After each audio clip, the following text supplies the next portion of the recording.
নির্যাতনের শিকার হয়েছে। সমস্ত ঘটনার বিচারের দাবিতে আমাদের এই আন্দোলন চলছে।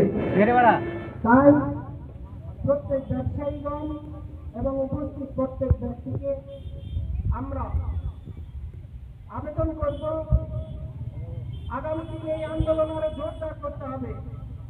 আমরা সারা পশ্চিমবাংলার মানুষ, মা বোনেদের যে জীবনের নিরাপত্তা, সেই নিরাপত্তা আমরা চাই। রাজ্যবাসীর নিরাপত্তা বিঘ্নিত হয়েছে।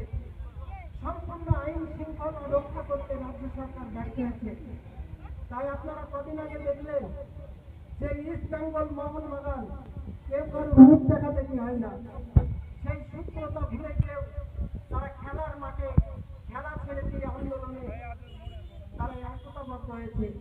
তাহলে আপনারা বুঝতে পারছেন, যারা ভারত পাকিস্তানের মতো যে ক্রিকেট খেলা মোহনবাগান ইস্ট বেঙ্গলের ফুটবল খেলা ছেড়েছেন, সেই খেলা রেখে তারা বিচার চেয়ে তারা রাজ্য সরকারের বিরুদ্ধে আন্দোলন করছে।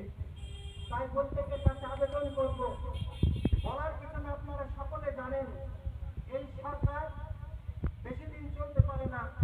তাই আমাদের আন্দোলন এই সরকারের পদত্যাগ। তাই আপনাদের কাছে অনুরোধ করব, আজকের এই আন্দোলন শেষ না, হয়তো এই আন্দোলনকে অনেক দিন এগিয়ে যেতে হবে।